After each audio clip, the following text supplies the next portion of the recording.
دائما ابدا لا حبیبک خیر الخلق کلہم.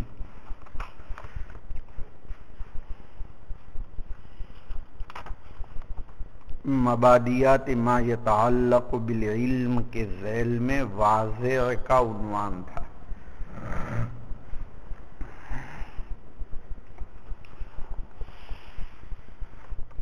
اس مناسبت سے واضح کی تعین صاحب کلام جناب نبی کریم صلی اللہ علیہ وسلم کا جہاں ذکر شریف آیا تھا وہاں الحمدللہ آپ کی دعاؤں کی برکت سے واضح علم الحدیث کے روضہ پاک کی زیارت بھی نصیب ہو گئی اور وہاں آپ حضرات کی طرف سے صلاۃ و سلام پیش کیا گیا. آپ میں سے بہت سے حضرات کے جن کو یاد کر کر کے نام لے کر اللہ نے توفیق عطا فرمائی. مثلا کس کا نام لیا؟ حافظ تو نہیں آپ غالباً، عارف بھائی صحرا کے نام سے صلاۃ و سلام پیش کیا. اس سے آپ سمجھ گئے ہوں گے کہ جب عارف بھائی یاد آ گئے تو ہم تو بدرجہ اولا یاد آئے ہوں گے. سمجھ میں آیا؟ چونکہ عارف بھائی تو پڑھتے نہیں ہیں پھر بھی یاد آ گئے. ان کے نام سے صلاۃ و سلام پیش کیا اور یہ دعا مانگی کہ اللہ تعالیٰ میرے ہر بچے کو، یعنی میرے ہر روحانی بچے کو روضہ پاک کی زیارت کرائے. اور وہاں کی کیفیت ہی عجیب ہوتی ہے، وہاں سے آنے کا جی نہیں چاہتا. اور ایک دعا اب کی مرتبہ اور مانگ کے آیا، جب وقت آ جائے تو یہیں دفن کر دینا اور یہاں بلا لینا. وقت تو آنے والا ہے تو ایک دعا، بلکہ ہر جنازے کی نماز کے وقت کی یا اللہ اس جنازے کی برکت سے میری بھی مغفرت فرما اور صاحب جنازہ کے درجات کو بلند فرما. میں کسی کی مغفرت کی دعا مانگتے ہوئے مجھے شرم آتی. کوئی آدمی کہتا ہے فلاں آدمی کا انتقال ہو گیا اور یہ کہے کہ آپ دعا کیجئے، تو میں مغفرت کی دعا نہیں مانگتا، میں رفع درجات کی دعا مانگتا. مغفرت کا مطلب یہ ہوا کرتا ہے کہ آپ اس کو گنہگار سمجھ رہے، حالانکہ کلکم خطاؤون وخیر الخطائین التوابون. تو کسی کو حقیر نہ سمجھے، کسی کو ذلیل نہ سمجھے، کسی کے سے کوئی بھی فعل صادر ہو جائے ہمیشہ، حتیٰ کہ وہاں بیچارے ایسے حضرات جن کو لوگ خارج از اسلام سمجھتے ہیں، ایسے بھی حضرات جو شیعہ ہے اور حضرات، ان کے بارے میں بھی میں ان کے واسطے سے دعا مانگتا ہوں. اور یہ ہے کہ معلوم نہیں آخر کوئی تو بات ہے جو ان کو اللہ پاک یہاں لے آئے اور یہ بھی یہاں آئے، ورنہ اگر واقعتاً یہ مسلمان نہ ہوتے تو ان کو کعبۃ اللہ سے کیا تعلق ہوتا. تو مجھے تو ان کو بھی کافر کہتے ہوئے میں تصور نہیں کر سکتا. سمجھ میں آیا؟ ہمیشہ اس کا بہت زیادہ خیال رکھیں. اور ایک اللہ کا بڑا عجیب نظام ہے، جتنی طلب ہوتی ہے اللہ اس کو بلاتے ہیں، اور بغیر طلب کے ہزاروں کوشش کی جائے لیکن اس کو کوئی بلاتا نہیں. وہاں ایک کیس میرے پاس تھا، پوری کوشش کی، احمد پٹیل نے خود کوشش کی، منظوری آ گئی، پیسے بھی جمع کر دیے گئے، لیکن ان کا نہیں ہوا. مجھے معلوم ہوا کہ ان کے خوسر ان کو زبردستی بھیج رہے تھے، وہ نہیں جانا چاہتے تھے. پورے پیسے ادا ہو گئے پورے، اور پھر جو ہے آخر وقت میں ویزا لگنے کے بعد کہہ دیا گیا سعودی گورنمنٹ نے کہ اب آئندہ ہم کسی زائد آدمی کو سوار نہیں کریں گے. اس لیے بہت ضروری ہے کہ عظمت ہو، محبت ہو اور استلزاز کی کیفیت ہو. یہ بڑی اونچی دولت ہے، اللہ تعالی ہم سب کو عطا فرما دے. تو عرض یہ کرنا تھا کہ وہاں کی بات ہی الگ ہوتی ہے. تو روضہ اقدس یعنی واضح کلام صاحب قبر جناب نبی کریم صلی اللہ علیہ وسلم کی بھی زیارت اللہ تعالیٰ نے اس کا بھی موقع عطا فرمایا، اور اللہ تعالیٰ ہم سب کو بار بار اس دولت سے مالا مال فرمائیں۔ واضح ہے کہ عنوان سے موضوع چونکہ تفصیل طلب تھا، سب سے پہلے یہ کہ علم الحدیث کی وضع کس نے کی، اس سلسلے میں بڑی تفصیل آپ کے سامنے آئی تدوین حدیث اور تاریخ تدوین حدیث کے متعلق۔ دوسرا مسئلہ منفی انداز میں فتنہ انکار حدیث کا آیا، اور اس سلسلے میں بڑی تفصیلات آپ نے پڑھی، 14 کے قریب اعتراضات اور اس کے جوابات کا ذکر آیا۔ البتہ یہاں میں یہ کہہ دینا ضروری سمجھتا ہوں کہ انکار حدیث کے فتنے کے باب میں اب تو امت محمدیہ کا اجماع ہو گیا ہے کہ حدیث شریف یہ اسلام کا مصدر ثانی اور اساس اور ماخذ ہے، لیکن جب 20ویں صدی عیسوی یعنی یہ صدی کا جب آغاز ہوا اور مغربی اقوام کے سیاسی نظریات کا بڑا تسلط ہوا، حتیٰ کہ لوگ مغربی تہذیب سے مرعوب ہو گئے، اور مسلمان بھی اتنا متاثر ہوا کہ اس نے یہ سمجھا کہ ہماری ترقی مغرب کی تقلید کے بغیر ممکن ہی نہیں۔ ایسے موقع پر لوگوں نے یہ سمجھا کہ اگر ہم دنیا میں پیچھے رہ گئے تو لوگ ہم کو دقیانوسی کہیں گے، پسماندہ قوم کہیں گے، اور اس سلسلے میں اگر سب سے بڑی رکاوٹ ان کے ظان فاسد میں یہ تھی کہ احکامات اسلام ہی ہماری ترقی میں رکاوٹ ہے، اس لیے انہوں نے صریح احادیث کا انکار کرنے کی بجائے تعویل اور تحریف کا دروازہ کھول دیا، اور کچھ ماڈرن اسلام اور روشن خیال کے دعوے دار لوگ دنیا میں وجود پذیر ہوئے، جن میں مصر میں طٰہٰ حسین، ہندوستان میں سر سید احمد اسلم جیراج پوری، عبداللہ چکرالوی، چراغ علی، غلام احمد پرویز، غلام احمد قادیانی، فرقے جو ہے قادیانیہ کا بانی، اور غلام احمد پرویز فرقے قرآنیہ کا بانی، یہ تمام کے تمام لوگ وجود میں آتے رہے۔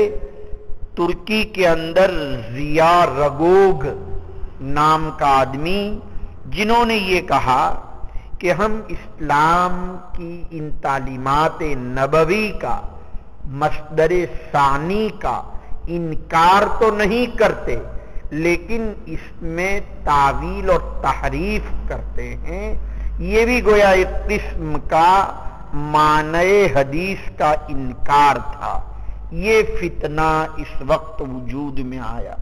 میں سمجھتا ہوں ہم جو جس زمانے میں پنپ رہے ہیں اور ہمیں جس فتنہ سے پالا پڑا ہے وہ یہی فتنہ ہے۔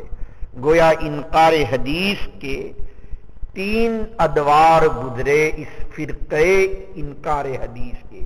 نمبر 1، قرآن مجید صرف حجت ہے، قرآن مجید کی اطاعت واجب ہے، وحی مطلوب پر ہم ایمان لاتے ہیں، قرآن مجید کی تفہیم کسی پر موقوف نہیں۔ یہ ایک فرقہ تھا۔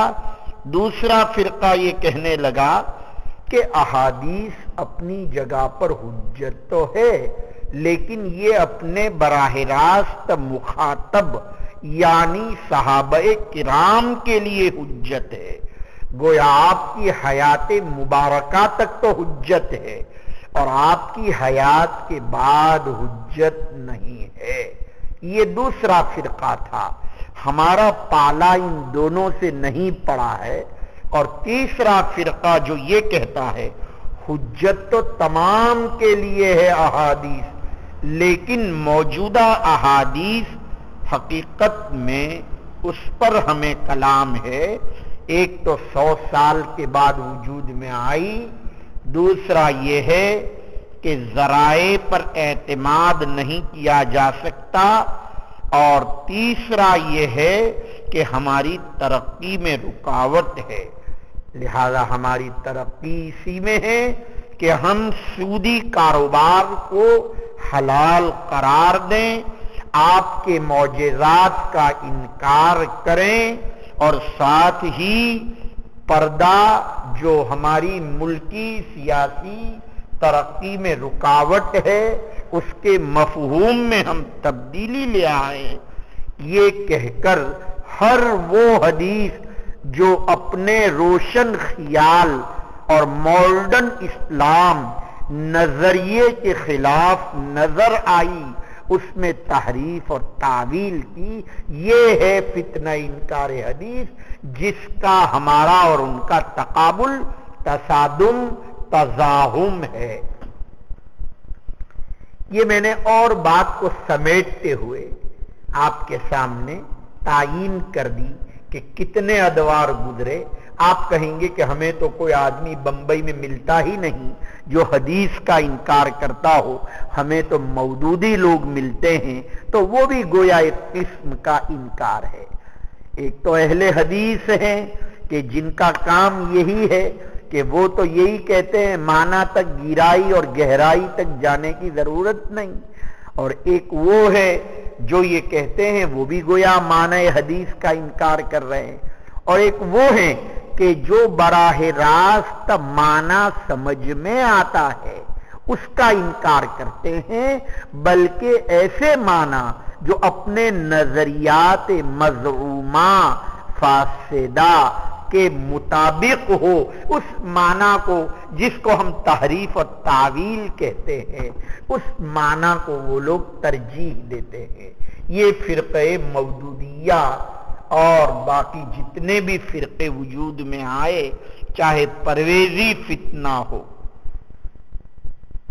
بہرحال اسی تجدد کے عنوان سے سر سید احمد نے علی گڑھ یونیورسٹی کی بنیاد ڈالی، اور گویا اس نے یہی کہا کہ حقیقت میں اب احادیث کی ہمیں ضرورت نہیں، اور احادیث کا وہ مطلب نہیں ہے جو کسی زمانے میں مطلب لیا جاتا تھا، بلکہ اب ان احادیث میں ایسے مطلب کی ضرورت ہے جو موجودہ زمانے پر منطبق۔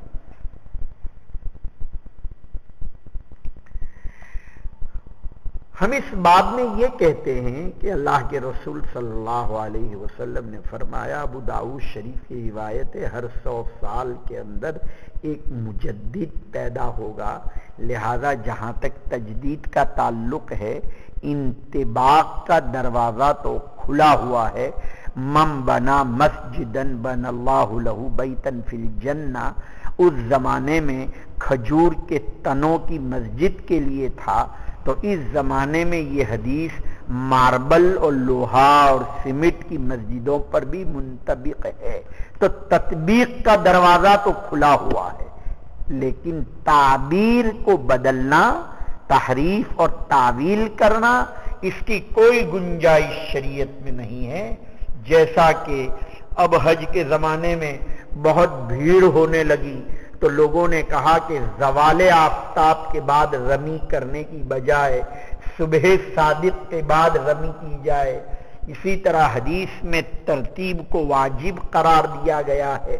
کتاب الحج میں پڑھا آپ نے کہ 10 ذی الحجہ کو پہلے وقوف مزدلفہ اور پھر اس کے بعد رمی اور رمی کے بعد جو ہے قربانی، اور قربانی کے بعد حلق، اور حلق کے بعد طواف زیارت، یہ ترتیب جو ہے اب واجب نہ ہونا چاہیے، اس لیے کہ بھیڑ بہت ہونے لگی ہے۔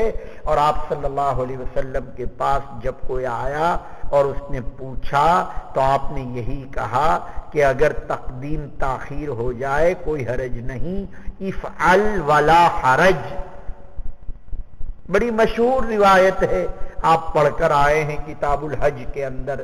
تو اب وہاں لوگ 40 لاکھ کا چونکہ مجمع ہوتا ہے اور بیک وقت ایک عمل کے لیے ایک ہی جگہ کے اوپر اتنی بڑی تعداد چونکہ موجود ہوتی ہے اور ہر ایک کو محدود وقت میں فارغ ہونا ہے، وقوف عرفہ مثلا اگر کرنا ہے تو زوال سے لے کر غروب تک میں آدمی کو فارغ ہو جانا چاہیے، وغیرہ وغیرہ، اور رمی کرنی ہے تو زوال تک، اور زوال کے بعد کی رمی زوال سے غروب تک۔ اب اتنا بڑا مجمع کیسے فارغ ہوگا؟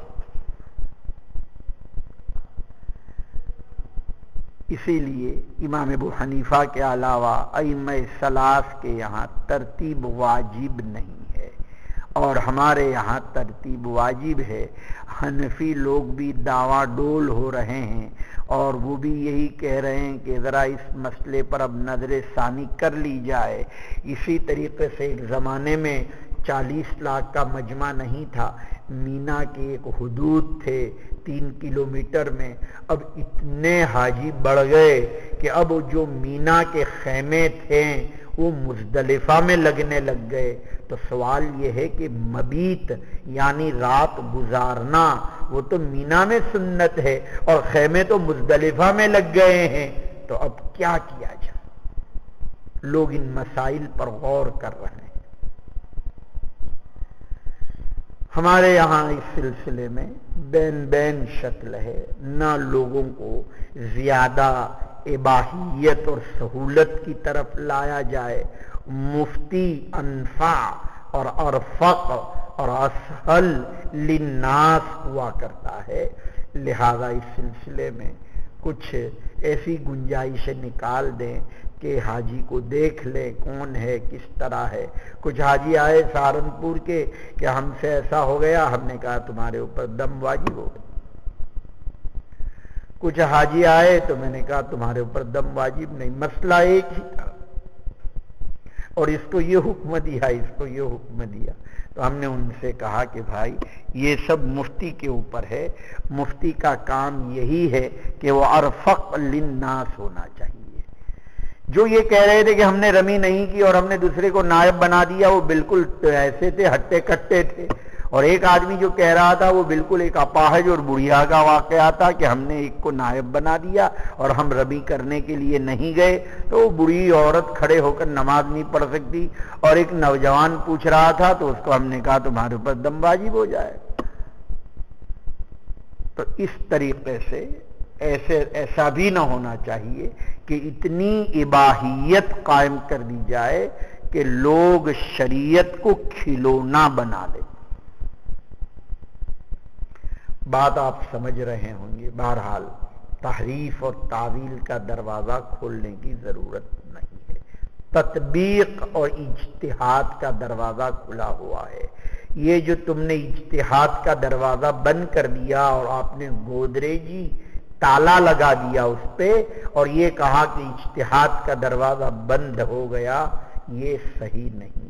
بہرحال حالات ہیں، نظریات ہیں، نصوص ہیں، مسائل غیر منصوصہ، حوادث، نوازل، واقعات دن بدن وجود میں آ رہے ہیں۔ تھوڑی چھٹک باری جس کو کہتے ہیں، تھوڑا دروازہ کھلا رکھو تاکہ لوگوں کے لیے سہولت ہو اور شریعت پر عمل کرنا آسان ہو۔ ایک صاحب آئے اور کہنے لگے کہ زیارت کے لیے پیسہ نہیں ہے، جانا ضروری ہے؟ میں نے کہا ضروری نہیں۔ دوسرے صاحب آئے کہنے لگے زیارت کے لیے ارادہ نہیں ہی ہو رہا ہے، میں نے کہا بہت ضروری، اللہ کے رسول ناراض ہو جائیں گے نہیں زیارت کرو گے تو۔ بنگلہ دیشی تھوڑے تھے، وہ داڑھی منڈے تھے، ان کو کہہ دیا کہ زیارت ضروری نہیں ہے۔ وہ کہہ رہے تھے کہ ہماری ملازمت ہے، یہ ہے۔ کوئی پوچھتا ہے کیا 40 نمازیں مدینہ میں ضروری ہے؟ تو ایک صاحب پوچھتے ہیں تو ہم ان سے کہتے ہیں بھائی بہت افضل ہے، مستحب ہے، پڑھنا چاہیے۔ 40 تو کیا 80 نمازیں پڑھنی چاہیے۔ ایک آدمی آتا ہے، کہتے ہیں میرے لیے یہ پرابلم ہے اور میں تو وہاں 2 دن ہی رہ پاؤں گا۔ بہت اچھا ہے، آپ 2 دن میں واپس چلے جائیں، آپ کو اسی میں ثواب ملے گا۔ تو آدمی کے حالات پر نظر ہونی چاہیے۔ نہیں سمجھ رہے ہیں؟ نبی کریم صلی اللہ علیہ وسلم نے ایک ہی لکڑی سے سب کو ہانکا نہیں۔ کوئی آیا تو اس کو یہ جواب دیا، دوسرا آیا تو اس کو یہ جواب دیا، تیسرا آیا تو آپ نے یہ جواب دیا۔ یہ سب سائیکولوجی جس کو کہتے ہیں، نفسیات کہتے ہیں، اس پر آپ نے مطالعہ کر کے اس کے لیے تھوڑی صلاحیت چاہیے، درک چاہیے، سمجھنے کی دراندیشی جو ہے اور سمجھ چاہیے، پھر جا کے آدمی ان باتوں کو کہہ سکتا ہے۔ بہرحال قرآن مجید کے سمجھنے کے لیے جناب نبی کریم صلی اللہ علیہ وسلم کی ذات گرامی کی ضرورت تھی۔ ہم پوچھتے ہیں کہ اچھا بتائیے فہم قرآن کے لیے آپ کی ضرورت تھی یا نہیں؟ اگر آپ یہ کہتے ہیں کہ ضرورت نہیں تھی تو سلسلہ ارسال کو قائم کرنے کی کیا ضرورت پیش آئی؟ اور اگر آپ یہ کہہ رہے ہیں کہ ضرورت تھی سلسلہ ارسال کے قائم کرنے کی، تو ہم پھر یہ کہیں گے کہ جب صحابہ باوجود اہل لسان، باوجود اہل مشاہدہ ہونے کے ان کو قرآن فہمی کے لیے احادیث کی ضرورت تھی، تو پھر ہم کون ہوتے ہیں؟ ہمیں بدرجہ اولا احادیث نبویہ کی ضرورت ہے۔ اس لیے آخر کلام یہی ہے کہ احادیث نبویہ حقیقت میں حجت ہے، اور اسی لیے حضرات علماء نے اس کی حجیت کے لیے مصطفیٰ حسن السبائی کی السنت و مکانتها فی التشریع الاسلامی، نصرت الحدیث، حجیت حدیث، تدوین حدیث، اردو میں ہے تدوین حدیث تو، لیکن اس سفر کے اندر مولانا مناظر حسن گیلانی کی کتاب ہے، کسی نے اس کی تعریب کر دی، یعنی اردو میں کر دیا، عربی میں کر دیا۔ وہ الحمدللہ اس وقت جو تقریباً 17 بنڈل بڑے بڑے آ رہے ہیں کتابوں کے، یہ ایک مستقل مسئلہ ہوتا ہے کتابوں کا، بڑا لمبا سلسلہ ہے۔ آج تو آپ کو یاد نہیں آئے گا، 50 سال کے بعد یہاں کوئی محقق پیدا ہوگا اور اس کو جب کسی کتاب کی ضرورت ہوگی اور وہ جب کتب خانے میں جائے گا یا کوئی قاری پیدا ہوگا، وہ یہ کہے گا کہ واقعتاً یہاں کوئی بڑا آدمی گزرا ہے کہ جو اتنی قیمتی اور چھان چھان کر کتابیں لے آیا۔ ایک صاحب کا فون آیا الہ آباد سے، کہتے ہیں ہمارے قاری صاحب ہم سے یہ کہتے ہیں کہ مفتی صاحب جو کتابیں کا انتخاب کرتے ہیں تو بعض مرتبہ خیال نہیں ہوتا، ہم اتنے دنوں سے فن میں مشغول ہیں لیکن ہمیں بھی معلوم نہیں ہوتا کہ اس فن کے اندر یہ کتاب ہے، یہ کیسے لے آتے ہیں؟ تو مستقل کتابوں کا سلسلہ یہاں جاری ہے۔ سمجھ میں آیا؟ اور پھر میرا مطلب کیا ہوتا ہے کہ آپ جیسے چشمہ خریدنے جاتے ہیں، دیکھتے ہیں یہ فریم بھی بہت اچھی ہے، یہ فریم بھی بہت اچھی، یہ فریم بھی بہت اچھی ہے، تو آپ تینوں فریم لے لیتے ہیں۔ کپڑا خریدنے کے لیے جاتے ہیں تو آپ کہتے ہیں یہ بھی بہت اچھا ہے، یہ بھی ایک ڈیزائن ہے، یہ بھی ایک ڈیزائن ہے، تو مولانا تینوں لے لیتے ہیں۔ میں کیا کرتا ہوں، فتح الباری ملتی ہے، دیکھتا ہوں اس کا پیلا کاغذ ہے، اس کا سفید کاغذ ہے، یہ ملون ہے، یہ مبید ہے، یہ مکون ہے، اس کی جلد کے ساتھ جو ہے ایلومینیم لگا ہوا ہے، تو وہ میں سب لے لیتا ہوں۔ سمجھ میں آیا؟ یہ نہیں کہ جو سستی کتاب، آپ تو سستی کتاب تلاش کرتے ہیں جو 5 ریال میں 10 ریال میں ملتی ہو، ایسی دکان میں جاتے ہیں۔ ہم 5-10 ریال والی میں نہیں جاتے، کہتے 250 ریال کی، میں نے کہا دے دیجیے، 400 ریال کی کہا دے دیجیے۔ سمجھ میں آیا؟ اور فوراً پھٹافٹ اس کتاب کا انتخاب کر لیتے ہیں۔ مطالعہ کیجیے، پستا رہا ہوں کتب خانہ اوپر چڑھا کر، چونکہ آپ چڑھتے نہیں، حالانکہ آپ کے پاؤں تو پتلے ہیں، سمجھ میں آیا لمبے بھی ہیں، آپ کو چڑھنا چاہیے، بھائی کو تو سانس چڑھ جاتی ہے، آپ کو کون سی سانس چڑھ جاتی ہے؟ سمجھ میں آیا؟ اب میں سوچتا ہوں اس کو نیچے اتار دوں یا جلد سے جلد 6 کروڑ روپے کا ایک کتب خانہ بنا لوں جو نیچے ہو، سمجھ میں آیا، تاکہ لوگ استفادہ کریں۔ کتابیں دیکھنی چاہیے، مطالعہ کرنا چاہیے، محقق تحقیقی مزاج اپنا ہونا چاہیے۔ جب تک یہ چیز آپ اپنے اندر پیدا نہیں کریں گے، ورنہ یہ کتب خانہ زینت بنا رہے گا۔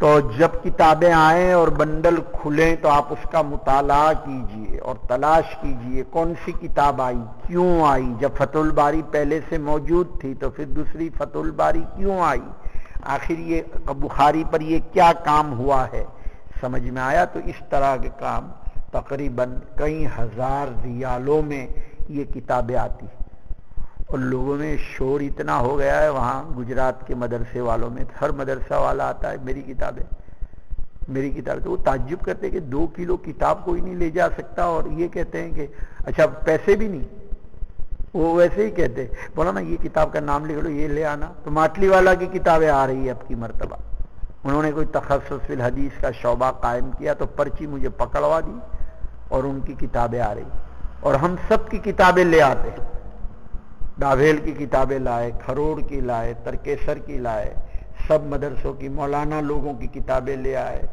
جو بھی کوئی عالم کہتا ہے یہ کتاب، تو میں نے کہا نام لکھا دو، اور وہ کتابیں مل بھی جاتی ہے، ملنے کے بعد پیکنگ بھی ہو جاتی ہے۔ یہ جتنے تمہارے استاد گئے سب کو فون کر کر کے کہا کچھ کتابیں آپ کو دینی ہو تو مجھے دے دیجئے، آصف صاحب پہنچا گئے، روح الامین پہنچا گئے، اشرف پہنچا گئے، کامل پہنچا گئے، کہا کہ یہ کتابیں ہماری لے جانے کی ہے، چونکہ حاجی 20 کلو میں کتابوں کا وزن بہت ہوتا ہے، ان کا کھجور ہی اتنا ہو جاتا ہے کہ وہ بیچارہ کتاب کیسے لا سکے۔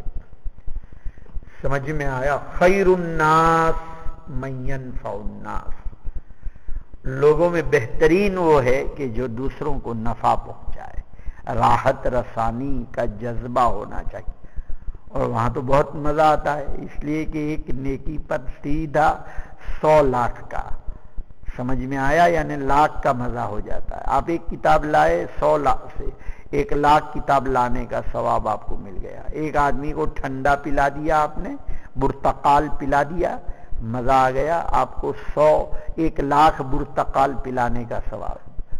بھاؤ چونکہ بڑھا ہوا ہے وہاں، سمجھ میں آیا؟ سیزن، اس لیے ہم حیات زیادہ وقت مکہ مکرمہ میں گزارتے ہیں، مدینہ میں 3 دن گزارے، مکہ میں زیادہ دن گزارے۔ اس کی وجہ یہ ہے کہ ایک ہے حیات اور ایک ہے ممات، زندگی مکہ کی اچھی، موت مدینہ کی اچھی۔ وجہ کیا ہے؟ یہاں بھاؤ زیادہ ہے، ایک نیکی کا 1 لاکھ کا بھاؤ ہے اور ادھر 1000 کا بھاؤ ہے، اور زندگی میں آدمی نیکی کرتا ہے تو ظاہر ہے حیات میں اعمال صالحہ کی ضرورت ہوتی ہے۔ کچھ آ رہا ہے سمجھ شریف میں؟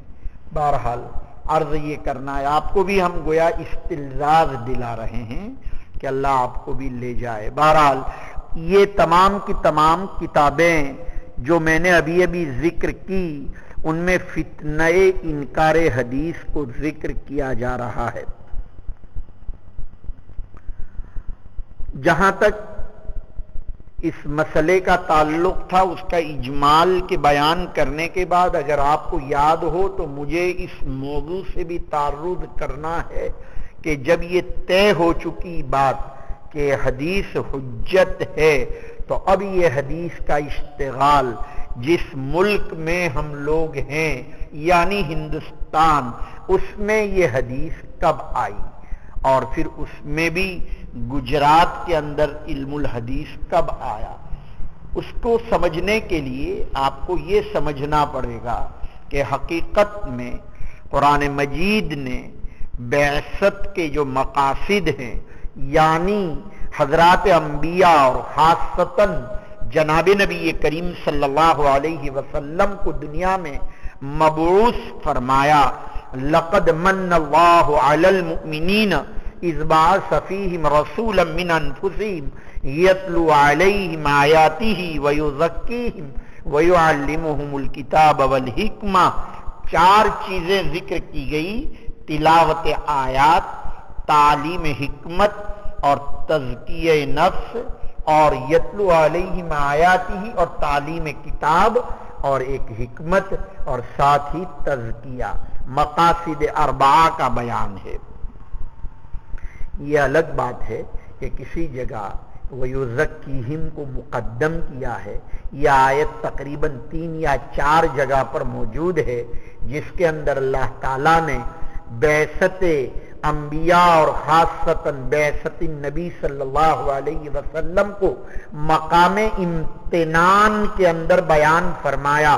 لقد من اللہ علی المؤمنین اذ بعث فیہم سے، لیکن کہیں یتلو علیہم ویزکیہم ہے اور کہیں یتلو علیہم ویعلمہم الکتاب ہے. اتنا بڑا مجمع تھا، 10,000 آدمیوں کا. 27 رمضان چاروں طرف سے پورے جھانسی اور باندہ کے پورے ضلع سے لوگ دعا میں شرکت کے لیے تشریف لائے. حضرت رحمت اللہ علیہ کا آخری رمضان، قلندر ہرچے گوید راست گوید. بھیڑ اتنی ہو گئی، لوگ شور کر رہے تھے تو کھڑے ہو کے جلال میں آئے، کہنے لگے میلہ لگایا ہے یہاں، میلہ لگانا ہو تو مت آؤ، آئندہ سال یہاں مت آنا، میں نہیں رہنے والا ہوں آئندہ سال. اور قلندر نے عجیب بات کی، پریشان تھے، غصے میں جلال میں آ گئے. کبھی جلال آتا نہیں تھا. کہیں کہاں ہے مولوی عبداللہ، بیان کرو. بڑے بڑے کبار علماء، اور یہاں کہا جا رہا تھا. اب اس جلال کے سامنے کچھ کہا بھی نہیں جا سکتا. 27 رمضان، 10,000 کا مجمع دعا کے لیے. حضرت کا آخری رمضان، آخری تو بعد میں جو واقعہ پیش آیا اس اعتبار سے کہہ رہا ہوں. یا اللہ، آیت پڑھی میں نے، وَيُزَكِّيهِمْ کو مقدم والی آیت، وَيُعَلِّمُهُمْ مؤخر والی آیت پڑھی، اور میں نے کہا تزکیہ یہ مقاصد بعثت میں سے. پھر میں نے کہا دعا تو اب حضرت ہی کرائیں گے، دعا بھی آپ ہی کو کرانا. دعا بھی بھائی ہم نے کرائی. شکیل سیتا پوری صاحب جب ملتے ہیں کہتے ہیں آپ کی وہ 27ویں کی دعا بہت یاد آتی ہے. شکیل سیتا پوری کوئی بڑے مقرر ہیں ہندوستان کے، آتے رہتے ہیں بیچارے. وہ کہتے ہیں کہ آپ کی 27ویں شب کی وہ دعا ہمیں آج تک یاد ہے. تو عرض یہ کرنا تھا کہ وہاں میں نے وَيُزَكِّيهِمْ والی آیت کو پڑھا، یعنی تزکیہ مقدم ہے تعلیم کے اوپر. ہمیشہ فرق مراتب ہے، کبھی تعلیم تزکیہ پر مقدم اور کبھی تزکیہ تعلیم پر مقدم. یہ نہیں کہا جا سکتا کہ ہمیشہ تزکیہ مقدم یا ہمیشہ تعلیم مقدم. فرق مراتب ندانی زندیقی، لہذا فرق مراتب کا خیال رکھنا پڑے گا. بہرحال مقاصد نبوت کی تکمیل کے لیے جس میں حکمت اور حکمت کے 16 معنی علماء نے ذکر کیے، ان میں مشہور معنی احادیث نبویہ ہے. لہذا وَيُعَلِّمُهُمُ الْكِتَابَ وَالْحِکْمَةَ ای وَيُعَلِّمُهُمُ السُّنَّةَ. اور اس سنت کی تکمیل کے لیے اللہ تعالیٰ نے محدثین، فقہا اور صوفیہ کی جماعت پیدا کی، اور حفاظ کی جماعت تلاوت آیات کے لیے، محدثین کی جماعت تعلیم حکمت کے لیے، فقہا کی جماعت تعلیم کتاب کے لیے، اور صوفیہ کی جماعت تزکیہ نفس کے لیے. اللہ تعالیٰ نے ان جماعتوں کو پیدا فرمایا. گویا ان قدوسی جماعت کا وجود یہ حقیقت میں ایک محیر العقول واقعہ من جانب اللہ اور موہبت خداوندی سے ہے. اس لیے اللہ تعالیٰ نے اس کا انتظام فرمایا، اور اس انتظام ہی کی وجہ سے اگر یہ کہا جائے کہ اللہ تعالیٰ نے ایسے اسباب پیدا فرمائے کہ لوگ عاشقانہ ان احادیث اور قرآن مجید کے اشتغال اور ان کے علوم کو بنیاد بنایا، اس لیے کہ علم الحدیث حقیقت میں آپ کی مبارک زندگی کا نچوڑ ہے۔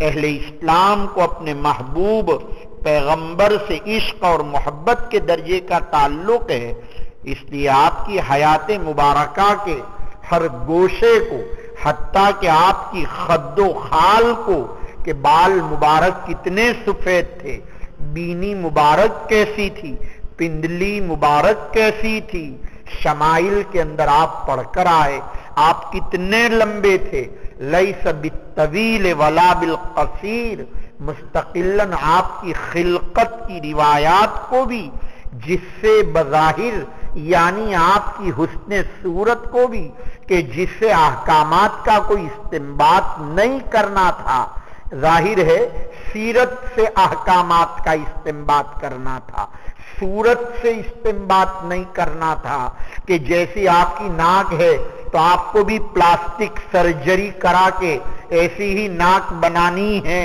یا جیسا آپ کا لب مبارک تھا ایسا ہی ہمیں بھی آپ کی طرح ہونٹ یا کان بنانا ہے، نہیں، لیکن پھر بھی صحابہ کرام رضوان اللہ علیہ مجمعین نے آپ کی خد و خال کی بھی حفاظت فرمائی۔ اسی انتہائی تعلق کی بنا پر مسلمانوں نے الہامی طور پر اس علم کی حفاظت فرمائی، خاصتاً عاشق نامراد کے لیے جو دنیا کی زندگی میں اپنے محبوب با جمال اور جمیل و حسین تک جس کی رسائی ہونے والی نہیں ہے، ان کے لیے ان کے اوپر صحابہ کرام نے بڑا احسان فرمایا کہ ان کی شکل و صورت کا انداز ہمارے سامنے پیش کیا۔ حسن یوسف دم عیسیٰ ید بیضاداری، آنچے خبا ہما دارند تو تنہا داری، بلغ العلا بکمالہ کشف الدجا بجمالہ حسنت جمیع خصالہ۔ آپ کہتے ہیں نا یہ تمام صیغے جب ہم وہاں مزار اقدس اور روضہ پاک پر پہنچتے ہیں ان کو ہم بدل دیتے اور گنگناتے ہیں، نفس الفداء لقبر انت ساکنہ فیہ العفاف وفیہ الجود والکرم۔ لوگ تو اس طرح پڑھتے ہیں الصلاۃ والسلام علیک یا نبی اللہ، الصلاۃ والسلام علیک یا حبیب اللہ، الصلاۃ والسلام علیک یا رسول اللہ، الصلاۃ والسلام علیک یا من ادیت الامانہ، الصلاۃ والسلام علیک یا من بلغت الرسالہ، الصلاۃ والسلام علیک یا من نصحت الامہ۔ تو ہم وہاں کیا کہتے ہیں؟ بلغ العلا بکمالہ کی بجائے بلغ العلا بکمالک کشف الدجا بجمالک حسنت جمیع خصالک صلو علیہ وآلک۔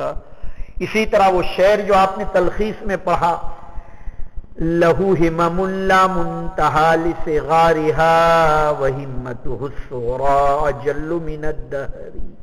تو ہم کیا کہتے ہیں؟ لک ہمم لا منتہا لصغارہا وہمتک الصغریٰ اجل من الدہر، یا صاحب الجمال ویا سید البشر من وجهك المنیر لقد نور القمر لا يمكن الثناء كما كان حقه بعد از خدا بزرگ توئی قصہ مختصر۔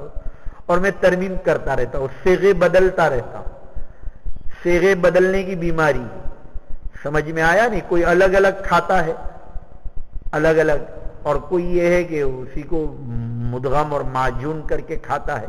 کوئی کہتا ہے سبحان اللہ الحمدللہ، سبحان اللہ کی الگ تسبیح، کبھی الحمدللہ کی الگ تسبیح، پھر لا الہ الا اللہ کی الگ تسبیح، اور کبھی ان کو مجموعہ مرکب کر دو۔ سمجھ میں آیا؟ جیسے آپ کے پاس کوئی سالن ہے اسی میں چٹنی بھی ڈال دی، اور کبھی اسی کے اندر اچار بھی ڈال دیا، اور اسی میں چاول بھی ڈال دیا اور چونچو کا مربع کر کے، اور کبھی آپ اس طرح بھی تسبیح پڑھ سکتے ہیں، سبحان اللہ والحمد للہ ولا الہ الا اللہ واللہ اکبر ولا حول ولا قوت الا باللہ العلی العظیم۔ بڑا مزہ آتا ہے مولانا تسبیح پڑھنے کا بھی۔ اور کبھی یہ صیغہ بھی نیا ہی صیغہ کہیں مل جائے تو بتا دینا، الحمدللہ استغفر اللہ استغفر اللہ الحمدللہ الحمدللہ استغفر اللہ. کیا ذہن میں ہے؟ الحمدللہ تمام تعریف اللہ کے لیے، استغفر اللہ، اور اس تعریف میں کوتاہی ہوئی ہے مجھ سے لہذا مغفرت طلب کرتا ہوں. استغفر اللہ الحمدللہ، میں استغفار کر رہا ہوں، اور یہ جو استغفار کی توفیق عطا فرمائی اس پر میں آپ کی تعریف کر رہا ہوں. وہ دھن ہونی چاہیے، یعنی گانڈا ہو جانا چاہیے، مجنون، ادھر ادھر نہیں دیکھتے رہنے کا. وہاں سمجھ میں آیا؟ بڑے بڑے لوگ جب ملتے ہیں کہ وہ آدمی جا رہا ہے تو میں ایسا کر لیتا ہوں، مسافہ نہیں کرتا. سمجھ میں اپنی جگہ دیکھ لیتا ہوں، کسی نے میری جگہ دیکھ لی تو پھر جگہ بدل لیتا ہوں تاکہ دوسری مرتبہ وہ آ کے مجھے تلاش نہ کرے. وہاں آیا سمجھ شریف میں، وہاں کسی اور سے کیا ملنا، بس ایک ہی طرف آدمی کی توجہ ہو، کعبۃ اللہ کی طرف توجہ ہو، آدمی طواف کرتا رہے، تلاوت کرتا رہے، ذکر کرتا رہے، بہت مزے آتے ہیں.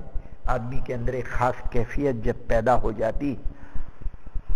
تو بہرحال عرض یہ کرنا تھا، بات کیا چل رہی تھی مولانا صاحب؟ مقاصد بعثت پر گفتگو چل رہی تھی کہ اللہ تعالیٰ نے ان مقاصد کے لیے ہم لوگوں کو پیدا فرمایا ہے، لہذا ایسے محیر العقول کارنامے ان محدثین نے، ان فقہا نے، ان صوفیاء نے جو ہے ان مقاصد بعثت کی تکمیل کے لیے اس طرح کارنامے انجام دیے کہ الحمدللہ یہ علم اور یہ اساس اور یہ مصدر تشریع اسلامی آج تک محفوظ چلی آ رہی ہے. یہ اللہ تعالیٰ کی حکمت بالغہ اور عنایات خاصہ ہے کہ اللہ نے غیبی طور پر اس امت پر احسان فرمایا اور غیر معمولی ذہین آدمیوں کے جو ہے ایسے افراد پیدا کر دیے کہ جن کا بڑا سیلاب نظر آ رہا ہے.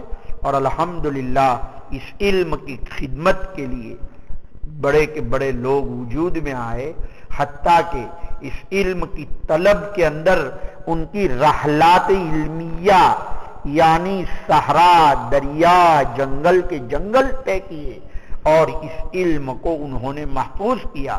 ایک ایک حدیث کے لیے ان حضرات نے ایسے اسفار کیے کہ جس کا آج ہم تصور نہیں کر سکتے. آج تو الٹا ہو گیا معاملہ. کیوں نہیں آئے بھائی؟ فون کر رہے ہیں، صبح سے بیٹھا ہوں، فلاں طالب علم نہیں آیا، نورانی قاعدے کا فون کر رہا ہوں. ویسے نخرے دکھاتا ہوں. کل پورا دن ایک آدمی رہ کر گیا، مالیگاؤں کا داخلہ نہیں ہوا، لیکن جو ایک مرتبہ داخل ہو جائے پھر اس کا جانا ناگوار ہوتا ہے. سمجھ میں آیا؟ اس لیے کہ پھر وہ پوری محنت پر پانی پھر جاتا ہے. تو صبح سے پھر میں نے کہا بھائی لاؤ کتنے طلبہ نہیں آئے ہیں؟ تو بتایا 12 طالب علم نہیں ہیں. میں نے کہا ذرا سب سے بات کراؤ والیوں سے کہ آپ کے بچے کو ہماری طرف سے کیا تکلیف پہنچی ہے. اس کو پوچھتا ہوں، تفقد کرتا ہوں، کیوں نہیں آیا بچہ؟ آخر کسی نے مارا، دھمکایا، کیا ہوا؟ تو کوئی کہتا ہے نہیں نہیں یہ بات نہیں، وہ اصل میں تدریب میں آپ نے بھیجا اس لیے. اچھا بھائی، اچھا نہیں تدریب میں نہیں جائے گا، آ جائیے. پھر ایک صاحب سے بات ہوئی، کہنے لگے نہیں نہیں کوئی بات نہیں تھی، آپ نے فارسی دوم دے دیا اور عربی اول نہیں دیا. اچھا اچھا بھیج دیجیے، ہم دے دیں گے عربی اول. سمجھ میں آئے؟ یہ سب کیوں؟ اس لیے کہ ہم تو ان کے فائدے کے لیے کر رہے تھے. اب ان کو اپنا فائدہ مطلوب نہیں ہے تو ہم کیا کریں؟ اب تو زیادہ نقصان ہوگا. مدرسہ چھوڑ کے جائے گا تو وہ تو ان کو مضبوط کرنے کے لیے فارسی دوم دیا، اب تو کچھ بھی مضبوط نہیں ہوگا. سمجھ میں آیا نہیں؟ تو پھر اب ان کو کہتے ہیں کہ اچھا بھائی بات آپ سمجھ رہے ہیں، سستا سودا ہے مولانا. حضرت مولانا مسیح اللہ خان صاحب رحمت اللہ علیہ فرماتے تھے اتنا انحطاط آ گیا ہے کہ کوئی طالب علم آ کر یہ کہے کہ میں سبق سناؤں گا آپ کے پاس پڑھوں گا لیکن روزانہ ایک جوتا بھی آپ کو ماروں گا، کر لیجئے سودا کر لیجئے۔ کیا بات کی، قلندر ہے، بڑا اونچا آدمی تھا، کہتے جوتا کھا کے بھی اس کو پڑھانا تم۔ وہ زمانہ انحطاط کا آ گیا ہے مولانا، اس زمانے میں پالا پڑا ہمارا آپ سے، بتائیے ابھی ان حالات میں بھی آپ کو پڑھانا، یعنی جوتا کون مارے گا؟ طالب علم، کہ میں آپ کا سبق پڑھوں گا آپ کے پاس لیکن ایک جوتا ماروں گا آپ کو۔ تو حضرت مولانا کیا فرماتے؟ سستا سودا ہے، لیکن ٹھیک ہے وہ تو ہو جاتا ہے کام، تو لیکن ہوائیاں اڑتی ہیں، چہروں پہ نورانیت ختم ہو گئی، تازگی نہیں رہی، جوانی کی نورانیت نظر نہیں آتی، سمجھ میں روحانیت جس کو کہتے ہیں، نور نبوت جس کو کہتے ہیں، اس خوشامد کے ساتھ تھوڑی ہوتا ہے، اس کے لیے تو بڑی خوشامد کرنی پڑتی ہے۔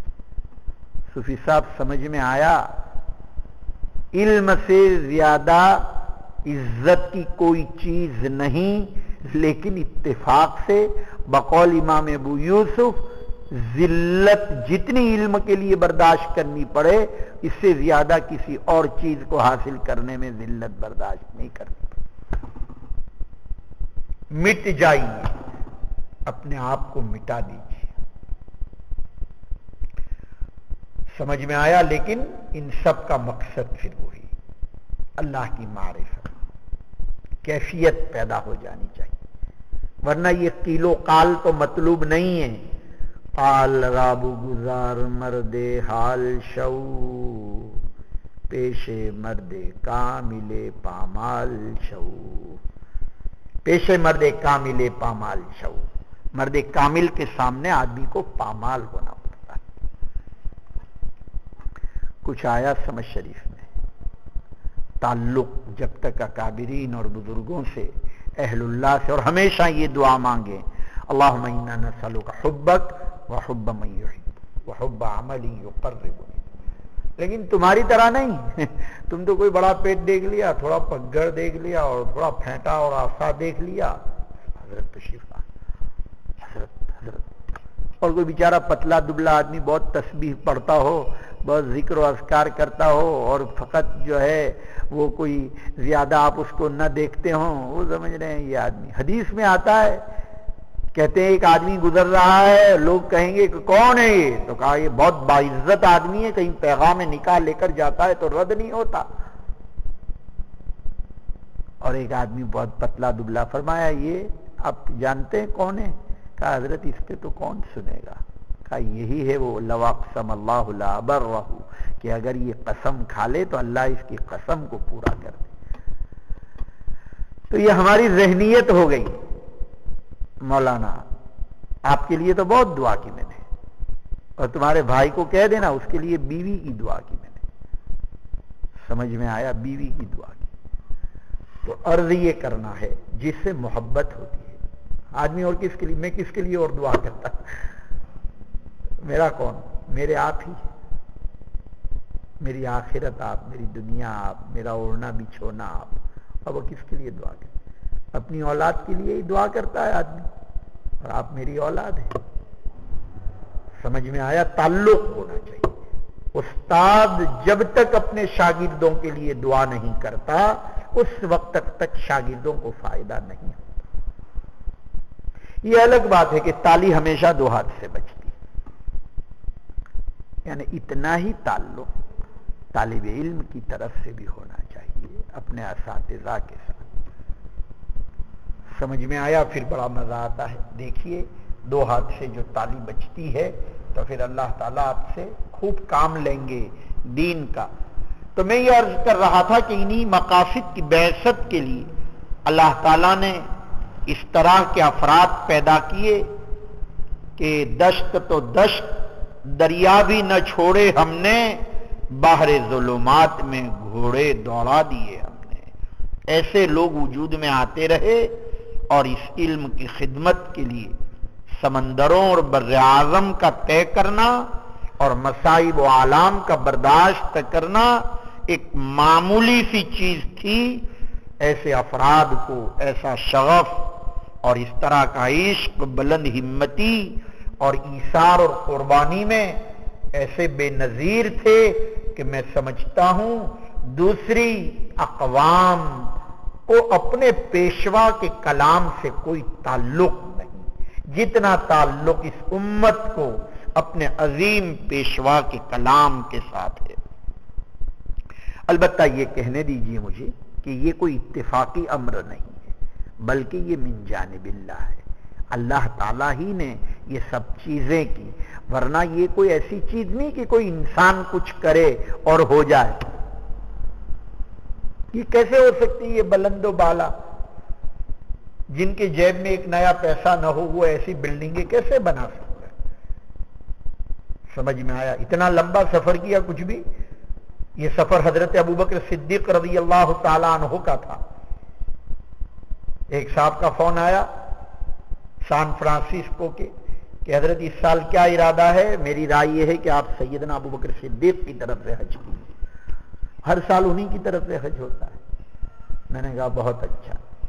اب میں سمجھا کچھ پیسہ ویسا خرچ ہوگا اس میں، سمجھ میں آیا تو اب پیسہ کیا خرچ ہوگا؟ لوگ تو 30 اور 40 ہزار روپے دے کر ویزا لیے، اور ہمارا عتیق A1 ٹور والا پالن پوری ہے کہ میں نے کہا کتنے پیسے عتیق ہے؟ کیا مانا ہوئی؟ بس آپ دعا کر دیجیے، میں 10 دن آپ کے پاس آ کر رہنا چاہتا ہوں، ویزا کے پیسے۔ اچھا بھائی ٹکٹ کے تو لے لے اللہ کے واسطے۔ تو کہا نہیں، ٹکٹ کی بھی میں نے نیت کر لی۔ ارے مجھے دوسرے نے پیسے دیے ہیں۔ کہا نہیں کوئی بات نہیں۔ اب میں سمجھا کہ چلو وہاں جا کے مکان لیں گے، اس میں پیسہ خرچ ہو جائے گا۔ تو اب وہاں ابھی تو پہنچے تھے، تو میں نے کہا بھائی چلو استنجے کے لیے جائیں، تو مولوی شمس الدین مل گئے۔ کہنے لگے حضرت کہاں قیام ہے؟ میں نے کہا ابھی آ رہا ہوں۔ کہنے لگے میرے کمرے میں جگہ ہے۔ میں نے کہا بہت اچھا۔ بدر الدین اجمل بڑا ان کا کاروبار ہے عطر کا، ان کا شیخ الحدیث تھا، اس نے مجھ سے شرع عقائد پڑھ رکھی، تو ہم ان کے کمرے میں چلے گئے، وہی رہ گئے۔ انہوں نے کہا کمرہ ومرہ نہیں لینا، یہ حرم اور یہ دار ابرار، حضرت مولانا ابرار الحق صاحب ہردوئی وہاں رہتے تھے۔ کچھ بھی نہیں ہوا، سمجھ میں آیا۔ اب اس کے بعد حج کر لیا۔ میں نے کہا حج کے بعد کوئی کمرہ لے لیں گے، پھر مدینہ جانے کے لیے۔ ایک دن اتفاق سے حرم میں بیٹھے ہوئے تھے، مولوی موسیٰ الگر آئے اور ایک صاحب اور کسی نے بتا دیا، تو فاروق بسا آئے۔ مفتی صاحب اب آپ نہیں آتے ساؤتھ افریقہ؟ میں 1988 میں آیا تھا۔ میں نے کہا اس کے بعد پھر آنا نہیں ہوتا، پھر ایک مرتبہ آیا تھا لیکن آپ کے دربند شہر نہیں آنا ہوا۔ بہت خوشی ہوئی آپ سے ملاقات ہوئی۔ اپنے 3 بیٹے تھے، پکڑ کے لائے، کا مسافہ کرو مفتی صاحب سے، مسافہ کریں گے۔ کیا پروگرام ہے آپ کا؟ میں نے کہا کہ میں یہاں دار ابرار میں ہوں۔ کہا آئندہ آپ کو مدینہ منورہ کب جا رہے ہیں؟ میں نے کہا میرا ارادہ ہے کچھ دنوں کے بعد جا رہے۔ تو جیب میں ہاتھ ڈالا، چابی دی، کہنے لگے بالکل شاہ فہد کے دروازے سے پہلے بلڈنگ 5 اسٹار ہوٹل طیبہ ریسیڈنٹ، اس میں نے 14 نمبر کا فلیٹ میرا ذاتی ہے، اور یہ چابی آپ کو وہاں رہنا ہے، بالکل حرم کے دروازے کے ساتھ ہی۔ تو میں اس وقت سوچتا رہا کہ اللہ تعالیٰ کیا انتظامات کرتے۔ یہ مہمانی کون کر رہا تھا؟ وہ تو بسا کو تو ذریعہ بنا لیا، شمس الدین کو تو ذریعہ بنا لیا، اللہ تعالیٰ نے مہمانی کی۔ اور کھانے کا کوئی سوال ہے، ایک نئے پیسے کا خرچ نہیں۔ روزانہ بدر الدین اجمل کے یہاں سے ایک خادم جو ہے وہ کھانا لاتا تھا۔ ایک دن کا حضور کہتا، آسامی تھا وہ، حضور کیا کھائیں گے؟ چاول؟ میں نے کہا دھان کھائے گا، بھات کھائے گا، بھات۔ سمجھ میں کہا حضور میں موچھلی لے آؤں؟ میں نے کہا بہت اچھا، تو موچھلی لے آؤ، شوربے والی موچھلی لے آؤ۔ تو بیچارہ ایک دن سوکھی، دوسرے دن شوربے والی، 15-20 آدمیوں کا کھانا لاتا تھا، سب لوگ کھاتے تھے۔ سمجھ میں آیا؟ یہ مہمانی کس کی طرف سے؟ اللہ تعالیٰ کی طرف سے، اللہ کے رسول صلی اللہ علیہ وسلم کی طرف سے۔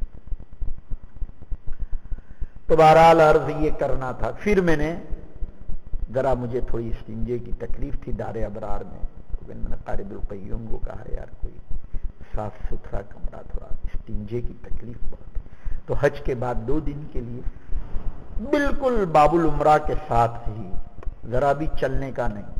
سمجھ میں آیا؟ ابھی اللہ ختم نہ کرے اس سے پہلے تو وہاں پہنچ جائیں ہم تلال، فندق کے تلال کے اندر. پھر کمرہ 3 دن کے لیے لے لیا. تو میں یہ عرض کر رہا تھا کہ یہ سب چیزیں غیبی انتظامات ہوتے ہیں. سمجھ میں آیا؟ غیبی انتظامات. اور جب غیبی انتظامات کرنے پر آتے ہیں پھر اس پر اللہ کی نعمتوں کا شکر. الحمدللہ حمدن کثیرا طیبا مبارکا فی مبارکا کما یحب ربنا ویرضى. الحمدللہ بنعمتہ تتم الصالحات. رضینا باللہ ربا وبالاسلام دینا وبمحمد نبیا صلی اللہ علیہ وسلم وبالقرآن کتابا. پھر اللہ کی طرف آدمی رجوع کرے اور ان نعمتوں کا شکر ادا کرے. صوفی صاحب سمجھ میں آ رہا ہے؟ ایک صاحب ملے، میں نے کہا کتابیں بھیج دی؟ کہا جی ہاں. میں نے کہا کیسے بھیجی؟ وہ ہمیشہ میرے ساتھ بھیجتے تھے، اب کی مرتبہ کچھ میں ملا نہیں ہوں گا یا کیا بات ہو؟ کہا 9 ریال کلو. ایک صاحب ملے، کہا میں نے کہا کیسے بھیجی؟ کہا شپ سے بھیجی 4.5 ریال کی. پھر مجھ سے پوچھا، میں نے کہا میں نے تو بھیج دی 17 بندل میں. کہا مولانا کس بھاؤ سے؟ میں نے کہا 2.25 ریال سے. سمجھ میں آیا؟ یہ کیا چیز ہے؟ اٹودرا کا ایک بھائی ہے اول پاڑ کا، ناس کارگو، وہ بیچارہ خود ہی لے جاتا ہے اور خود ہی پہنچاتا. یہ واقعات کس لیے سنا رہا ہوں؟ کوئی دوسرا بڑا آدمی جو بہت لمبی تسبیح کھینچتا ہو، ضرب لگاتا ہو، وہ سنائے تو تم اس کو کشف و کرامات کہتے، معجزہ کہتے. ایک گنہگار آدمی بھی سناتا ہے، اللہ کی نعمتوں کا اظہار کرتا ہے، تحدیث بن نعمہ کے طور پر. سمجھ میں آیا؟ تاکہ آپ میں بھی ایسی کیفیت پیدا ہو اور اسی کیفیت کے ساتھ انابت اللہ اور رجوع اللہ ہو. تو اللہ تعالیٰ کی طرف سے بھی بڑی مہمانی ہوتی ہے اور نبی کریم صلی اللہ علیہ وسلم کی طرف سے بھی بڑی مہمانی ہوتی ہے. کوئی بہت اصرار کرتا ہے کہ میں آج کھانا لانا چاہتا ہوں. میں کہتا ہوں کھلاؤ لیکن کڑھی کھچڑی لے آنا. کڑھی کھچڑی کی دعوت کرو تو ہم کھائیں گے. تو بیچارے لوگ کڑھی کھچڑی پھر میں منگوا لے. کوئی گجراتی اگر بہت اصرار کرتا ہے، میں نے کہا اس کے علاوہ اور کچھ نہیں کھاؤں گا کڑھی کھچڑی کے علاوہ. تو یہ کڑھی کھچڑی وہاں بھی آ جاتی ہے. جی چونکہ ہلکا پھلکا کھانا ہو تو پھر آدمی کے لیے ہر چیز میں سہولت رہتی ہے. نزلہ نہیں ہونا چاہیے، سردی نہیں ہو جانی چاہیے، ٹھنڈا نہیں پینا چاہیے، ٹھنڈا پانی نہیں پینا چاہیے. یہ سب چیزوں کی آدمی کو تھوڑی احتیاط کرنی چاہیے، ورنہ آدمی سفر میں ہوتا ہے، بخار ہو جاتا ہے، بیمار ہو جاتا ہے.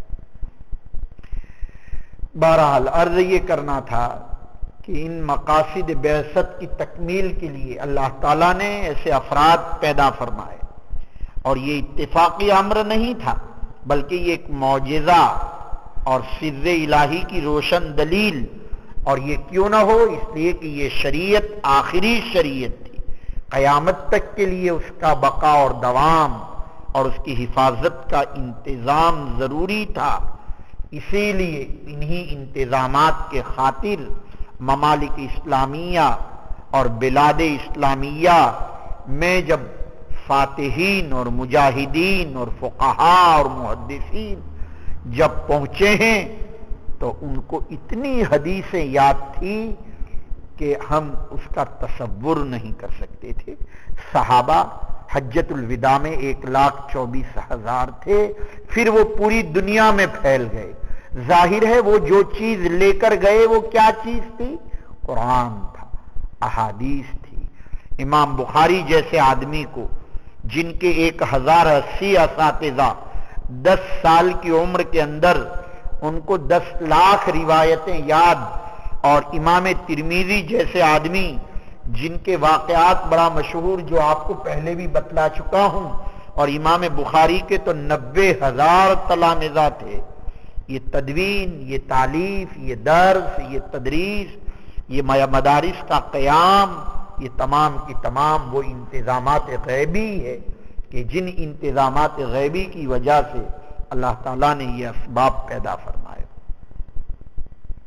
جہاں جہاں بھی یہ اساتذہ پہنچے وہاں قرآن اور علم حدیث اور علوم اسلامیہ کو لے کر گئے، چاہے وہ صحابی ہو، چاہے وہ تابعی ہو، چاہے وہ تبع تابعی ہو.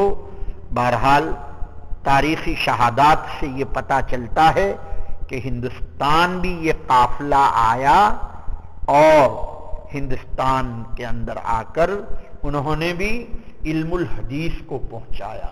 گویا قرن اول ہی کے اندر ہندوستان میں علم الحدیث جو ہے وہ آ چکا تھا.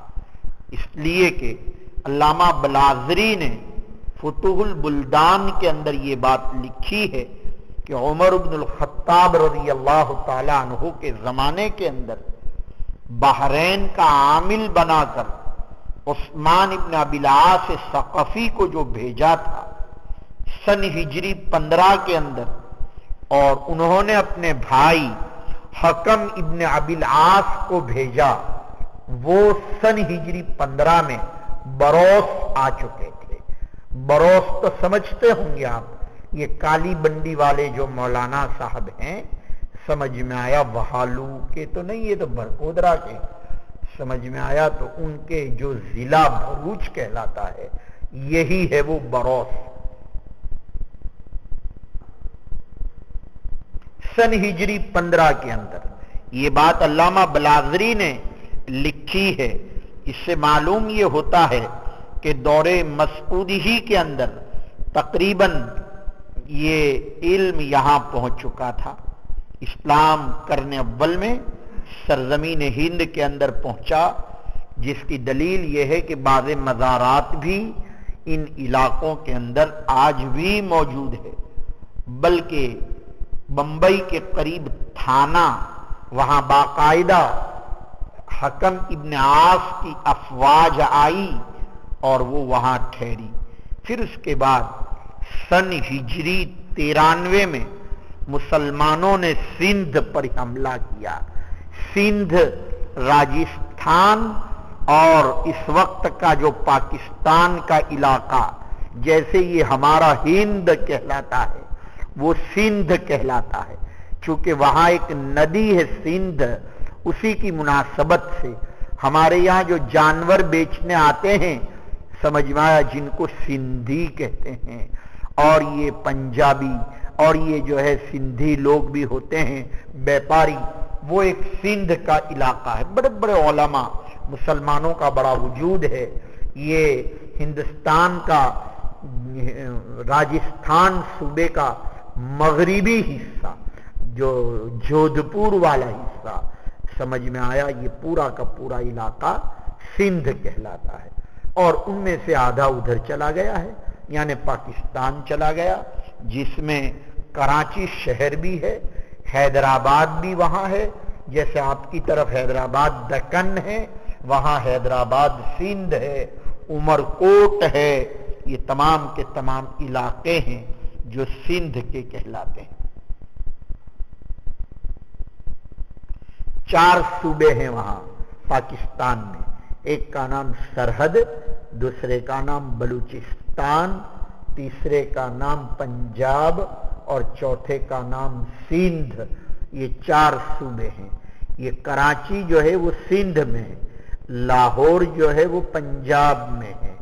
ہندوستان جب تقسیم ہوا اور مسلمان جو پاکستان منتقل ہوئے، ان میں 2 صوبوں کے اندر گئے ہیں، اور وہ صوبہ سندھ اور وہ صوبہ پنجاب.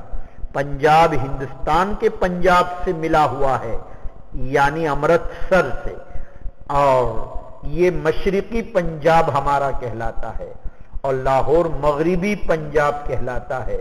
اسی طریقے سے یہ حصہ سندھ کا، ادھر کا راجستھان کا، ٹرین بھی جاتی ہے دونوں جگہ سے.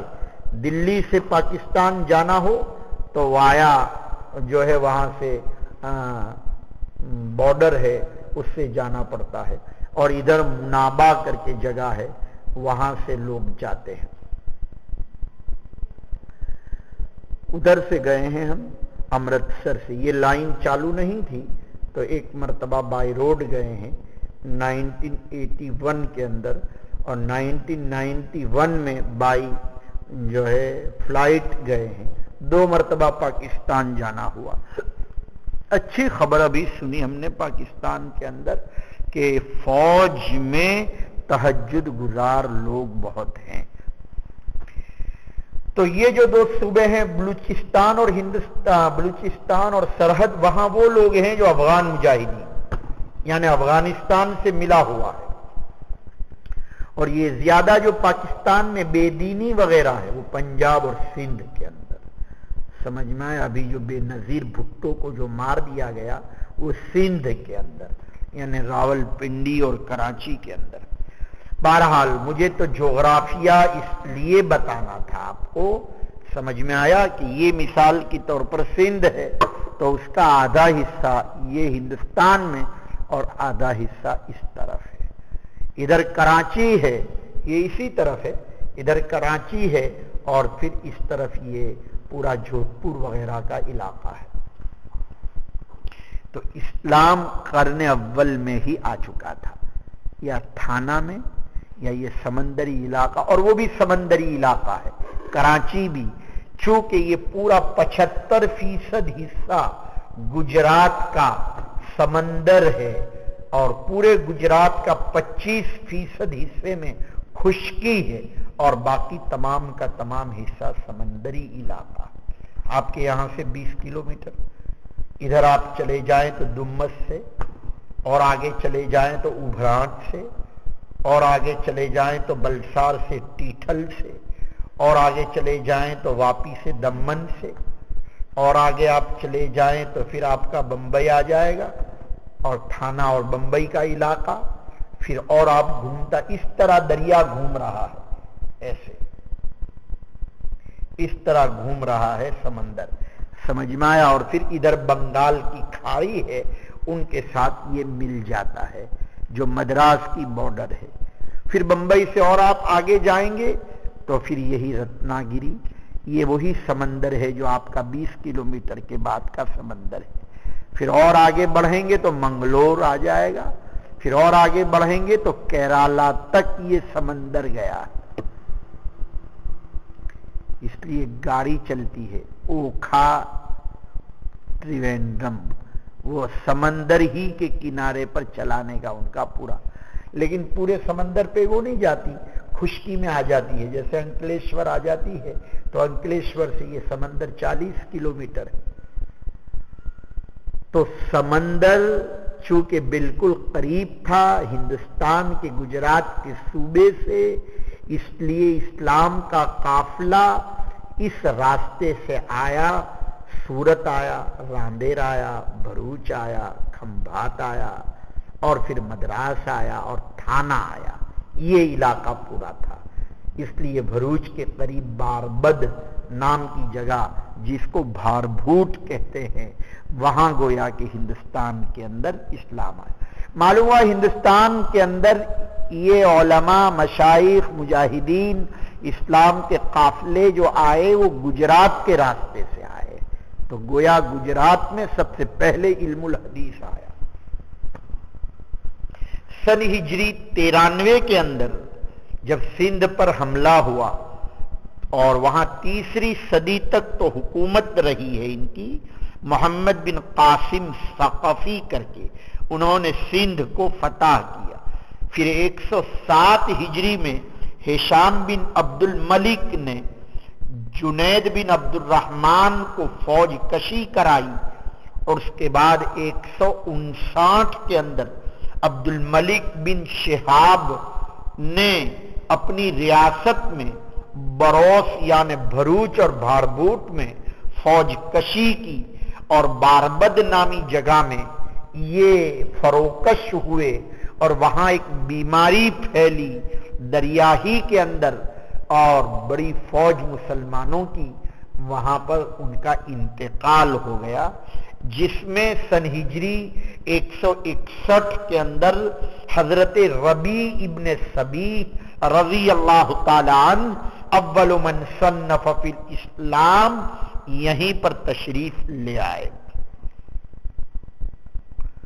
خشکی کے راستے سے پٹھان بھی آئے، مغل بھی آئے، ایران کے راستے سے بھی آئے، گویا جس طرح بحری راستے سے آئے بری راستے سے بھی آئے لوگ، سمجھ میں آیا۔ اور خاص کر کے 4 صدی کے آخر میں 10ویں صدی تک یہ سلسلہ چلتا رہا۔ اسی لیے ہندوستان کا یہ خطہ مرکز علم رہا۔ سن 416 میں محمود غزنوی نے نہروالا، جس کو آج کل پٹن اور پاٹن کہتے ہیں، سمجھ میں آیا، اس علاقے کے اندر پاٹن میں جہاں بڑے محدث طاہر پٹنی گزرے، حالانکہ وہ تو بہت بعد میں 9ویں صدی ہجری کے بلکہ 10ویں صدی کے ہیں، وہاں پر یہ حضرات آئے۔ پھر 574 کے اندر سلطان شہاب الدین نے حملہ کیا، 591 میں قطب الدین ایبک نے حملہ کیا۔ الغرض صدیوں تک اسلامی حکومت ہندوستان کے اندر رہی۔ پھر سن ہجری 600 میں ابو الفضائل حسن بن محمد صغانی تشریف لائے، جن کی تصنیف مشارق الانوار کے نام سے ہندوستان میں بڑی مشہور ہوئی، علامہ صغانی کے نام سے۔ غالباً اسی زمانے کے اندر یہ مشکات المصابیح، مصابیح السنہ، العباب الزاجر فی الموضوعات میں یہ سب حضرات اسی زمانے کے ملتے ہیں۔ گویا یہ 650 کا مطلب ہوا 7ویں صدی ہجری، اس لیے کہ 7ویں صدی ہجری تک اسلام اسی طرح آیا۔ اور جیسے میں نے عرض کیا آپ کو کہ گجرات کو یہ شرف حاصل ہے، وہاں الحمدللہ ایک مزار مدراس کے قریب، جس کو عرب حضرات مدراس کہتے ہیں، اب تو اس کو چینائی کہتے ہیں۔ کسی نے مجھے پوچھا کہ چینائی کیوں کہتے ہیں؟ میں نے کہا وہ لوگ لنگی پہنتے ہیں اور چین نہیں، یعنی چین استعمال نہیں کرنے کی، مطلب پٹا نہیں باندھتے، وہ مدراس کے لوگ لنگی ہی پہنتے ہیں، تو چین نائی یعنی چین نہیں، سمجھ میں آیا۔ تو مدراس میں یہ قافلہ آیا ہے، جیسے کہ ہندوستان، اس لیے کہ وہ علاقہ بھی تقریباً سمندر کے کنارے پر، اگرچہ ان کو بنگال کا اکھاط جو کہتے ہیں، یعنی بنگال کی کھاڑی پڑتی ہے ان کو۔ حضرت حذیفہ کی آمد سرتابک ہندی کے پاس الاصابہ ابن حجر کے بقول ہندوستان کے اندر آئی، اور وہاں پر کولم نامی ایک جگہ ہے، وہاں اسماعیل بن مالک ابن دینار کی قبر ہے، وہ 109 میں وہاں مدفون ہوئے۔ بلکہ بابا رتن ہندی نام کا ایک شخص کے متعلق بھی، جن کا تذکرہ میں نے مسلسلات کے صفحہ 82 کے حوالے سے کیا، رتن سنگھ بن سادورہ بن جنگ دیو بن مندی کرپالی ترندی نامی جگہ کے اندر یہ بابا رتن ہندی تھے، ضلع بجنور میں ریر نامی قصبہ کے اندر آپ کا وجود ہوا ہے۔ اس کے بعد علی گڑھ کا راجہ کا بھی تذکرہ ملتا ہے کہ وہ اتفاق سے اپنی چھت کے اوپر سو رہا تھا، اور اس کے وزیر نے بتایا کہ چاند کے 2 ٹکڑے ہوئے اور شق القمر کا معجزہ بھی اس نے دیکھا، اور چھت پر سونے کی وجہ سے اس کو یہ پتہ چل گیا، بعد تحقیق کے وہ مشرف اسلام بھی ہوا، اور بعد میں کھاوڑی نامی جگہ ہے اعظم پور باسا ضلع مراد آباد میں، وہاں پر ان کا انتقال بھی ہوا۔ 625 میں وفات ہوئی، بابا رتن ہندی کی تقریباً 596 میں بعض حضرات نے کہا اور 700 سال کی ان کی عمر ہوئی. بابا رتن ہندی. اگرچہ علامہ ذہبی کا کہنا یہ ہے سیر اعلام النبلاء میں کہ ہوا دجال من الدجاجلہ، کہ بابا رتن ہندی جو ہندوستان کا ہے یہ کوئی دجال آدمی معلوم ہوتا ہے، اس لیے کہ اس کے متعلق متضاد روایتیں ہیں. بعض شہادتوں سے تو معلوم ہوتا ہے کہ اسلام قرن اول میں آ چکا تھا اور بعض حضرات نے اس کے متعلق انکار کیا ہے. بہرحال قرآن و حدیث ابتدائی کے اندر یہ آ چکا تھا. ہندوستان کے اندر علامہ کاتب الدین چلپی نے کشف الظنون کے اندر لکھا اور الاصابہ میں بھی اول من صنف فی الاسلام ربیع بن صبیح رضی اللہ تعالی عنہ. اس پوری تاریخی گفتگو سے پتا چلا کہ مسلمان کا ہندوستان آنا ثابت ہی نہیں بلکہ بالکل باقاعدہ اسلام، اور مسلمان جب آئے گا تو اسلام لے کر آئے گا. اور اس کے بعد سے یہ چرچا علم الحدیث کا شروع ہوا جس میں مشارق الانوار اور مشکات المصابیح کو بڑا شرف حاصل ہے.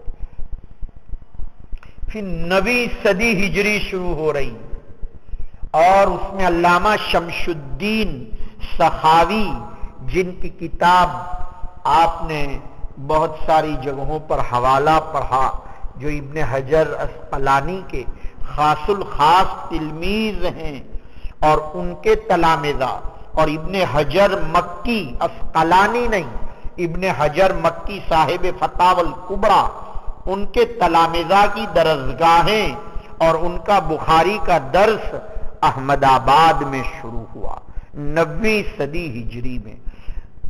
آج بھی جب آپ احمد آباد تشریف لے جائیں اور وہاں پر شاہ عالم جگہ ہے، بڑے بڑے تخت وہاں دیواروں پر لٹکے ہوئے ہیں. تاریخی اعتبار سے ایک سفر کریں سمجھ میں آیا. فقط آپ جو ہیں وہ کون سا گاؤں ہے تمہارا؟ ڈھالگر واد، وہاں اپنا ڈھال بچھا کر اور کباب کھا کے نہ چلے آئیں، بہت تیکھے ہوتے ہیں ان کے کباب. سمجھ میں گیا تھا ایک دن انہوں نے کباب کھلا، اتنی مرچ اس میں، پھر ہم دوسری مرتبہ ادھر کا منہ نہیں کرتے. میں نے کہا پھر کباب کھلائیں گے، اس لیے ہم پھر کہیں چلے جاتے. پھیکا کھانے والا آدمی، بالکل پھیکا.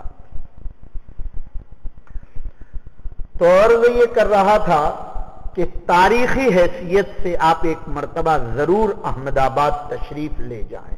بڑی اچھی جگہ ہے، بڑے اچھے اچھے کتب خانے ہیں اور بہت تاریخی اور خاص کر کے مسند حدیث کے متعلق بڑی معلومات. البتہ اب یہ تمام کی تمام چیزیں جو ہے کراوٹی شہر اس کو بنانے کے لوگ فکر میں ہیں. بڑے بڑے احمد وہاں گزرے ہیں، 4 احمد گزرے ہیں.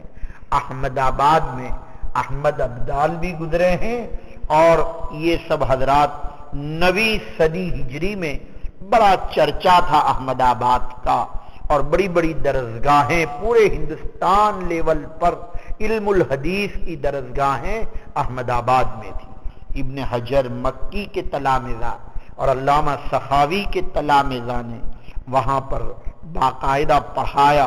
علامہ عبد القادر حضرمی نے اپنی کتاب النور الصافر میں گجرات کے علم پرور سلاطین کے شغف اور علم حدیث سے محبت کا تذکرہ کیا، جن میں سب سے پہلے محدث نور الدین شیرازی نام کے احمد شاہ اول کے زمانے میں 843 میں گجرات آئے اور ان کی سب سے عالی سند تھی جو علماء یمن میں سے تھے. اس کے بعد وجیہ الدین مالکی جن کا حاشیہ شرح جامی پر بھی علوی اور وجیہ الدین علوی جن کو کہتے ہیں، یہ علامہ سخاوی کے تلمیذ ہیں۔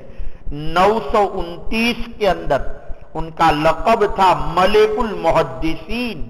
ان کی درسگاہ احمد آباد میں بڑی مشہور تھی۔ بیضاوی پر بھی ان کا حاشیہ ہے، شرح جامی پر بھی ان کا حاشیہ ہے۔ پھر علامہ جمال الدین خضرمی جو علامہ سخاوی کے تلمیذ ہے، 930 کے اندر انہوں نے باقاعدہ احمد آباد میں درس دیا ہے۔ اسی طرح جمال الدین مہایمی کر کے 974 کے اندر انہوں نے باقاعدہ ختم بخاری کی ایک بڑی تقریب کی انہوں نے احمد آباد میں، اور تمام مسلمانوں کو جمع کر کے باقاعدہ آپ نے اس کا جو ہے مہمان نوازی کی لوگوں کی۔ اس خوشی کے اندر معلوم ہوا 10ویں صدی ہجری میں ہندوستان کے صوبہ گجرات میں بڑا چرچا تھا، جیسے کہ آپ کے سامنے اس کا تذکرہ آیا۔ شیخ عبد المعطی مکی کا تذکرہ آتا ہے جو 979 کے اندر احمد آباد میں تھے۔ شہاب الدین مصری کا تذکرہ آتا ہے جو 912 میں احمد آباد میں حدیث پڑھاتے تھے۔ اسی طرح شیخ محمد فاقہی الحنبلی 992 میں ان کی درسگاہ احمد آباد میں تھی۔ محمد ابن محمد مالکی 919 کے اندر ان کی درسگاہ احمد آباد کے اندر تھی۔ احمد آباد والے مولانا خوش ہو رہے ہیں کہ ہمارے احمد آباد میں تو کتنا تھا، اب کیا ہے؟ کہتے ہیں ڈھالگر واد میں پیس ملتے ہیں، کپڑے ٹکڑے، کوئی کتب خانہ آپ کو نظر نہیں آئے گا۔ جو کتب خانے سمجھ میں آیا وہ بند ہے، لاک ہے، فوٹو کاپی کرانے کے لیے 2-1 مرتبہ بھیجا، کا الاؤ نہیں۔ سمجھ میں آ رہی بات؟ بہرحال بہت اچھی جگہ ہے، آپ ایک مرتبہ غائرانہ اور تاریخی حیثیت سے اس علاقے کا سفر کریں۔ آج بھی علم الحدیث کی وہ مسندوں کے نمونے موجود ہیں۔ یہ ایک دور تھا ہندوستان کے شہر احمد آباد کا۔ اس کے علاوہ علامہ نور الدین دمامینی جنہوں نے موطا اور بخاری کی شرح لکھی، التسہیل اور مصابیح الجامع کے نام سے، یہ بھی احمد آباد میں یہ کام ہوا۔ اور شیخ الاسلام زین الدین زکریا کے شاگرد جن کا تذکرہ میں نے ابھی کیا، عبد المعطی بن حسن مکی 983 میں جن کا انتقال، یا 979 کے اندر جن کا انتقال ہے۔ علامہ بدر الدین دمامینی نے جہاں شرح لکھی، وہاں علامہ ابو القاسم احمد مکی 925 کے اندر ہجری جنہوں نے فتح الباری کا ایک بہت ہی مخطوطہ نسخہ وہاں پر آج بھی موجود ہے، جو کہ فتح الباری کا سب سے پہلا نسخہ کہلایا جاتا ہے۔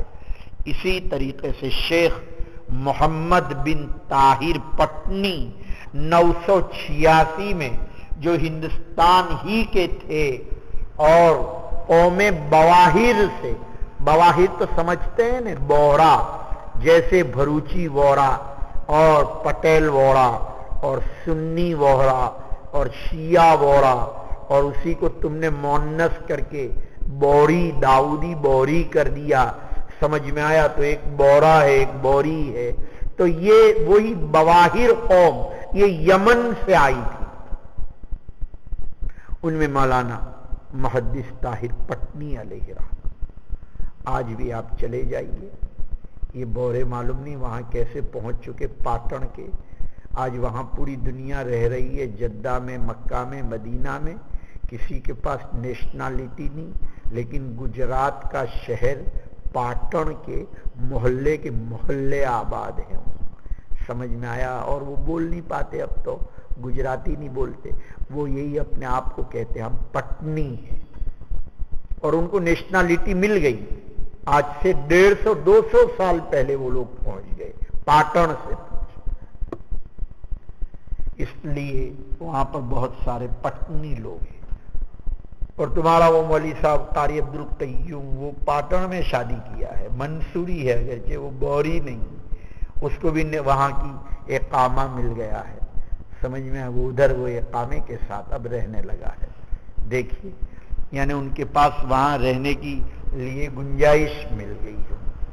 البتہ وہ رہیں گے نہیں, لیکن وہ ہمیں ضرورت تھی ایک ایسے آدمی کی جو فوری طور پر دوڑنا ہو اگر ویزا لیے بغیر, اس لیے ایک آدمی کو ہم نے وہاں کا اقامہ دلوا دیا.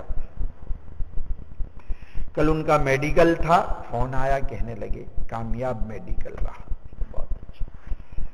تو عرض یہ کرنا ہے وہ الحمدللہ دعائیں کر رہے ہیں. میں نے ایک دن ان کی ڈائری, وہ گئے ہوئے تھے تو ڈائری وہاں پڑی ہوئی تھی, میں نے اٹھا کے پڑھنا شروع کیا تو کہا طواف فلاں کے لیے, طواف فلاں کے لیے. مجھے بڑی خوشی ہوئی. طلباء کے نام تھے, طلباء کے لیے وہ طواف کر رہے. نہیں, ایسے بھی اساتذہ ہونے چاہیے. آدمی پہچان نہیں پاتا کون آدمی کس مرتبے کا ہوتا ہے. سمجھ میں آئے. لوگ ویسے ہی سمجھتے ہیں کہ یہ دفتری کام کرنے والے لوگ ہوتے ہیں, لیکن ہزاروں کا کام کرتے ہیں. 180 آدمی حج میں گئے اس سال ان کی کوششوں سے. کل ایک صاحب کا فون آیا, مولانا بلال کر کے, حضرت شیخ زکریا کے سب سے آخری خلیفہ, کہنے لگے تمہارا قاری تو بہت ہوشیار ہے. میں نے کہا کیا ہو؟ کہا میں نے ٹکٹ کنفرم کرنے کے لیے دیا برطانیہ لندن کا, تو وہ میرا فرسٹ کلاس میں کرا کے آئے بغیر پیسے دیے ہوئے. میں نے کہا ٹکٹ ذرا ری کنفرم کر لو, تو کہنے لگے مولانا آپ کو فرسٹ کلاس میں سیٹ دے دی. وہاں ایک عبد الرحمان کر کے ان کا پہچان والا ہے, مجھے بھی فرسٹ کلاس میں بٹھا دیا تھا. پیسہ تو ہم نے وہی سیکنڈ کلاس کا دیا, لیکن چونکہ یہ فلائٹ جو ہوتے ہیں اس میں چونکہ کوئی پاسنجر لیتے نہیں تو وہ فرسٹ کلاس میں ہمیں بھی بٹھا دیا.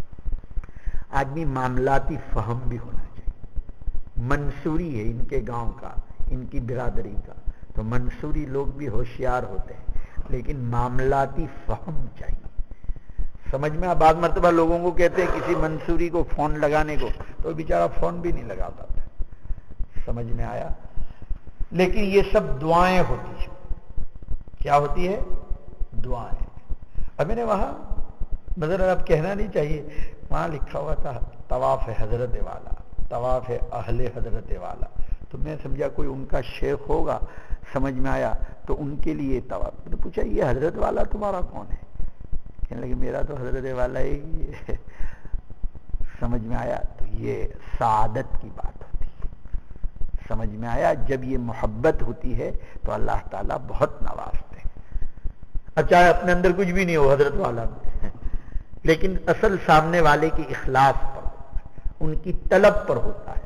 اور آدمی میں جتنی طلب ہوتی ہوگی اتنا آدمی پھر وہ ترقی کرتا ہے. تو میں سمجھا کسی اور اپنے ان کا کوئی شیخ ہوگا, حالانکہ وہ تو ویسے بھی کسی, وہ ایک دن جو ہے کسی بزرگ آئے ہمارے یہاں, کہنے لگے میں نے ہی کہا اس کو, میں نے کہا حضرت تشریف لائے, تمہاری بیوی حاملہ ہے تو تحنیک کرا لو. تو انہوں نے کرا لی. میں نے ہی کروائی اور میں نے پلاسٹک کا کوتھرا بھی دیا اور تحنیک کرا لی. ہو گئی بات. اب اس کے بعد ان کے یہاں بچہ پیدا ہوا, اس کا نام سعد رکھا اس نے.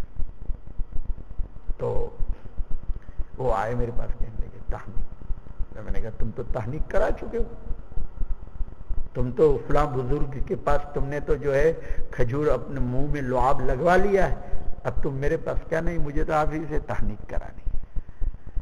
بات سمجھ رہے ہیں؟ تو یہ سب تعلق پر ہوتا ہے. اب چاہے سامنے والے میں کوئی کمال نہ ہو, سامنے والا جو ہے اس کے اندر جتنی طلب ہوگی, اخلاص ہوگا, اتنا آدمی ترقی کرے گا. جی وہ بھی اتفاق سے مدرسہ چھوڑ کے چلے گئے تھے. ہم جیسے کوئی طالب علم چلا جاتا ہے نا, ہم ان کے پیچھے پڑ جاتے ہیں. آپ تو سمجھتے ہیں کوئی آدمی آتا ہے اور میں کہہ رہا ہوں گیٹ آؤٹ, آپ سمجھ رہے ہیں کہ یہ سب کو گیٹ آؤٹ کرتے ہیں. یہ سب دکان کیوں لگائی ہے؟ سب کو گیٹ آؤٹ کرنے کے لیے. کل خدا کے یہاں پوچھو گی, کل خدا کے یہاں پوچھو گی. عمیر جا رہا تھا, اخراج ہوا عمیر کا, لیکن التمش کو گاڑی میں بٹھا دیا. میں نے کہا اگر یہ سمجھ جائے اور معافی مانگ لے تو اس کو اتار لینا, میں گاڑی بھیجوں گا, اس گاڑی میں ان کو بٹھا کے لے آنا. آپ سمجھ رہے ہیں شفقت کس کو کہتے ہیں؟ شفقت, اس کا نام شفقت ہے. اور آپ کو کہنا نہیں چاہیے. یہی عمر اور یہ سب جہاں میں آپ کے لیے دعا کرتا ہوں, واللہ ان کے لیے پہلی دعا کرتا ہوں. یہ کوئی دشمن تھوڑی, یہ تو نادان بچے ہیں بیچارے. نادانی میں ہو جاتا ہے ایسا کسی سے. کیا فائدہ مجھے؟ اب چاہے جہاں کہیں فارغ ہو اور جدھر بھی پڑھانے بیٹھیں گے ان کو احساس ہونا چاہیے کہ میں نے فلاں کتاب تک پڑھا, اور یہ جو میں حفظ پڑھا رہا ہوں اور ناظرہ پڑھا رہا ہوں اور یہ جو میں کنز پڑھا رہا ہوں یہ تو میں نے حضرت میں پڑھی تھی. سمجھ میں آیا؟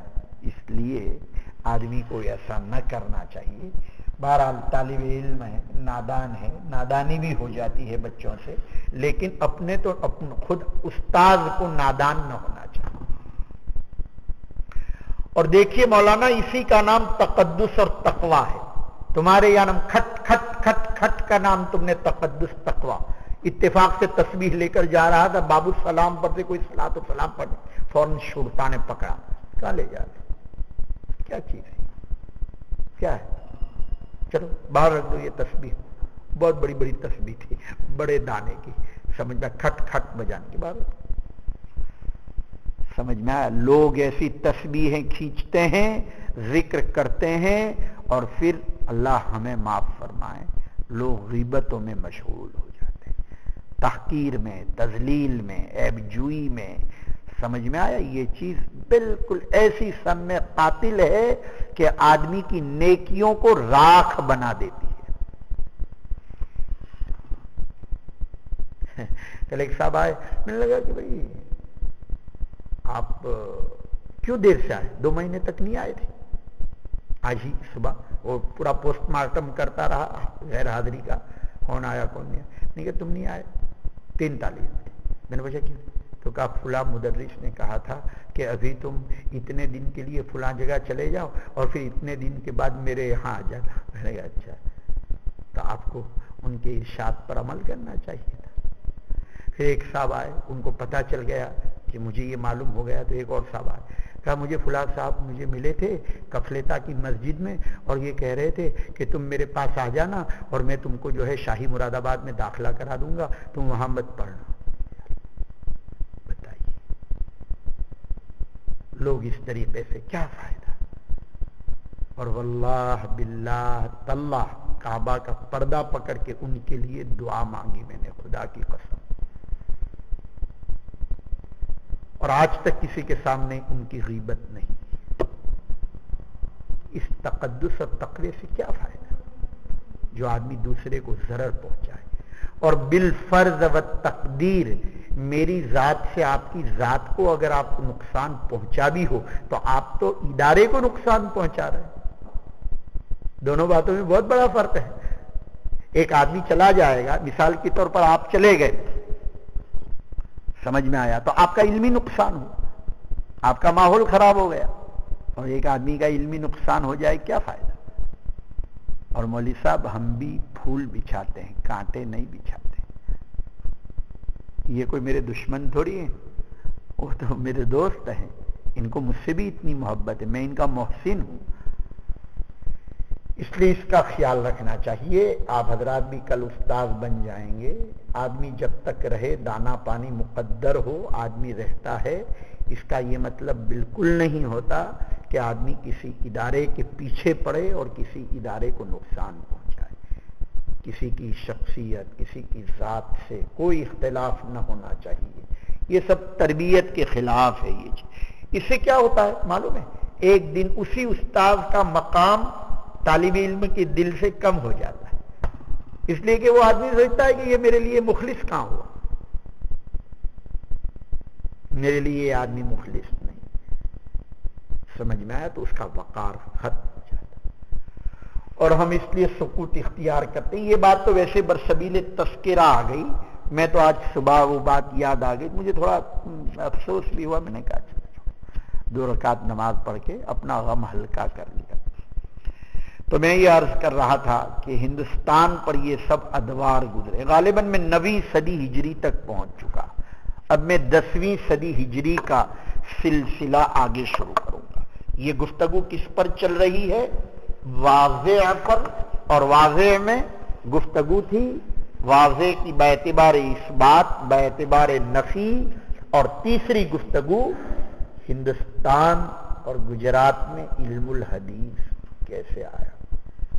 سمجھ میں آ رہی بات؟ گجرات تک ہم پہنچ چکے ہیں، دارالعلوم دیوبند تک پہنچنا ہے، مظاہر تک پہنچنا ہے، مظہر سعادت تک پہنچنا ہے، اور اس طرح علم الحدیث آیا، اور پھر ایک عنوان طریقہ وضع، واضح کا ذکر آیا نا، تو اب طریقہ وضع، اب طریقہ وضع کی گفتگو جب چلے گی بڑی لمبی چوڑی 6 مہینے کی، وہ کیا کتب انواع حدیث، کہ ایک آدمی نے وضع کیا صحہ کے اعتبار سے، ایک نے وضع کیا احکام فقہیہ کے اعتبار سے، اس طرح وضع کی مستقل گفتگو چلی۔ تشریف لے جائیں۔